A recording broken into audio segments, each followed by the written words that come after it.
Good morning mga ka-idol. Hindi pa rin siya madaanan yung tulay na sa dito pa rin tayo dumaan.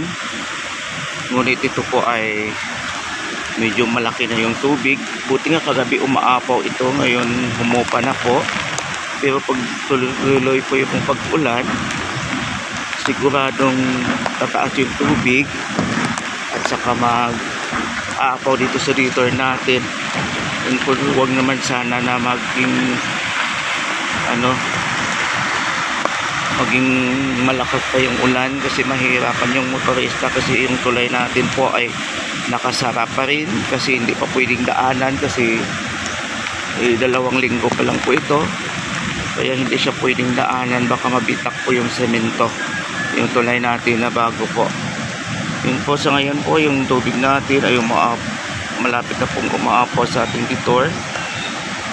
Yun po, medyo malakas-lakas po yung tubig po, at saka kung tuloy-tuloy yung pagbugso ng malakas na ulan, sigurado ito aapaw ulit tulad kagabi. Sa ngayon po, pwede na pong madaanan yung detour natin. Nandito din yung mga taga Bureau of Fire upang mag-check ng seguridad ng ating lugar. Yun po. Ito lang po yung ulat natin dito sa Linothangan Bridge, sa detour, sa bagong detour sa Linothangan. Yun po.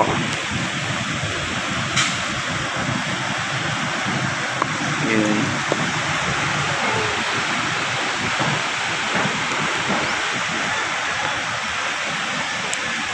Sa mga lugar na pwede mag-landslide, ingat-ingat lang po. Kung pwede, lumikas na po kayo sa mga tabing ilog na nakatira doon sa mga tabing ilog. Lumikas na po kayo kasi hindi natin alam pag buhos ng ulan, ito ay lalakas yung tubig, kasi nasa signal number 1 po tayo, Negros Oriental, kaya mag-ingat-ingat po tayo lahat. Yun po, sinicheck ng ating Bureau of Fire yung tubig. Ilan po muna yung ulat natin mga kaibigan, mga kamag-anak, mga kapatid, mga ka-idol. Bantayan lang po natin ang susunod na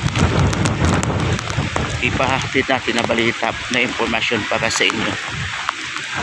Ngayon po yung tulay natin nakasara pa po kasi hindi pa pwedeng daanan.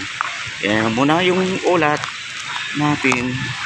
Yung ka-idol John Villesa, mag-ingat po tayo lagi at lagi manalangin na ilayo tayo sa anumang mga kapahamakan at mga sakuna. Bye bye.